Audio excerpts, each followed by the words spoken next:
नमस्कार दोस्तों, स्वागत है अपने चैनल मनीष भाई 99 में। दोस्तों, हमारी वीडियो को देखने के लिए चैनल को सब्सक्राइब करें ताकि जो वीडियो अपलोड करें तो आप तक पहुंच सके। तो चलिए वीडियो शुरू करते हैं। एक अंधी माँ की दर्दनाक कहानी। नमस्कार दोस्तों, स्वागत है। आज फिर एक नई कहानी लेकर आया हूँ। इस कहानी को ध्यान से सुनना। यह कहानी एक अंधी माँ की दर्दनाक कहानी। स्कूल से घर आने के बाद लड़के ने उसकी बैग सोफे पर फेंक दी और अपनी माँ पर नाराज होकर कहने लगा, तू आज मेरे स्कूल में क्यों आई थी? माँ बोली, अरे बेटा, मैं तेरे खाने के डिब्बे में चटनी रखना भूल गई थी और तू वैसे ही डिब्बा लेकर स्कूल चला गया था, इसलिए मैं चटनी का डिब्बा लेकर तेरे स्कूल आई थी। फिर लड़का बोला, तुझे पता नहीं है क्या? तू एक आंख से अंधी है।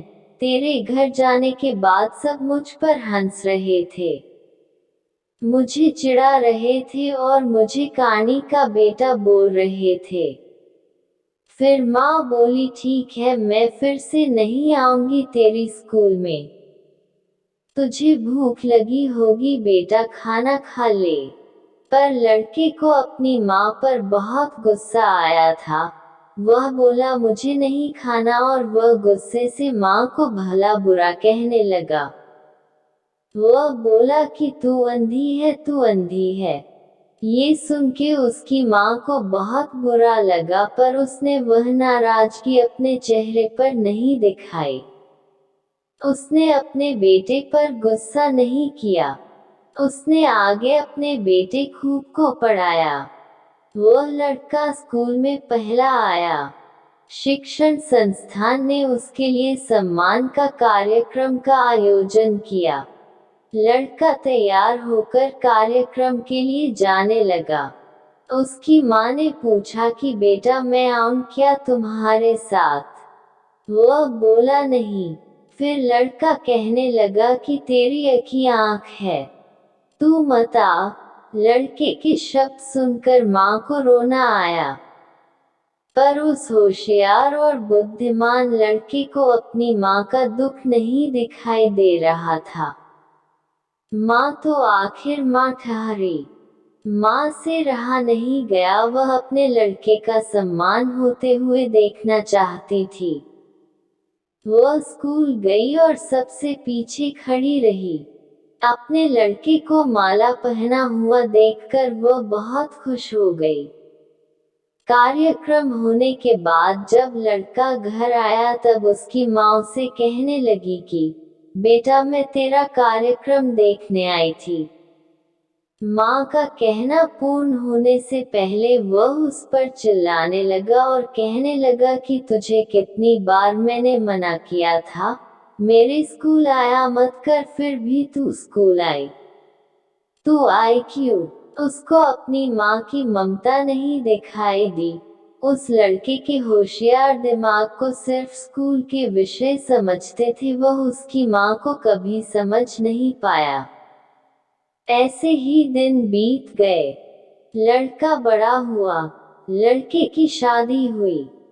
फिर उसकी पत्नी उससे कहने लगी कि पड़ोस के लोग मुझे कहते हैं कि तेरी सास एक आंख से अंधी है। यह शब्द मुझसे सहन नहीं होते। एक दिन लड़का उसकी माँ को बोला कि तू अंधी है, इसलिए हम यह घर छोड़कर दूसरे शहर में रहने जा रहे हैं। दूसरों के घर के बर्तन घिस के बड़ा करने वाली, खुद का मंगलसूत्र और सोने के गहने बेचकर अपने लड़के को पढ़ाने वाली माँ को छोड़कर वह दोनों दूसरे शहर में रहने चले गए। धीरे धीरे 10 साल बीत गए।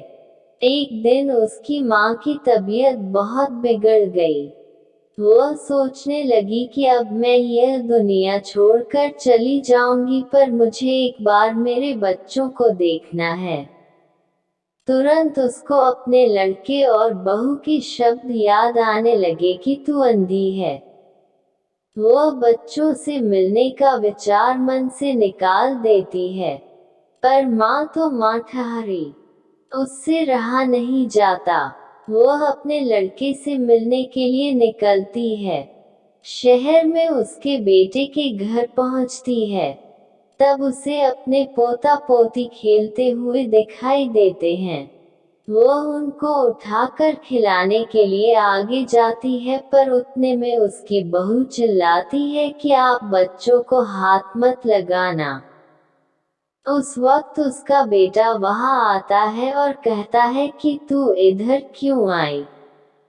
माँ, चली जा यहाँ से। माँ को बहुत दुख होता है और वह जैसे तैसे अपने आप को संभाल कर घर वापस आती है। कुछ दिनों बाद पड़ोसी उसके बेटे को फोन कर बताते हैं कि तुम्हारी माँ के पास अब ज्यादा समय नहीं बचे, इसलिए एक बार आकर उनसे मिल लो। लोगों की शर्म से वह लड़का अपनी माँ को मिलने के लिए निकला, पर मन उसे अपनी माँ पर बहुत गुस्सा आ रहा था। वह कहने लगा कि बुढ़िया जल्दी मर जाए तो अच्छा होगा। वह माँ के घर पहुंचा तब पड़ोसियों ने कहा कि तेरी माँ परसों रात को मर गई। हमने तेरी कल दोपहर तक राह देखी पर तू नहीं आया। हमने ही तेरी माँ का अंतिम संस्कार कर दिया।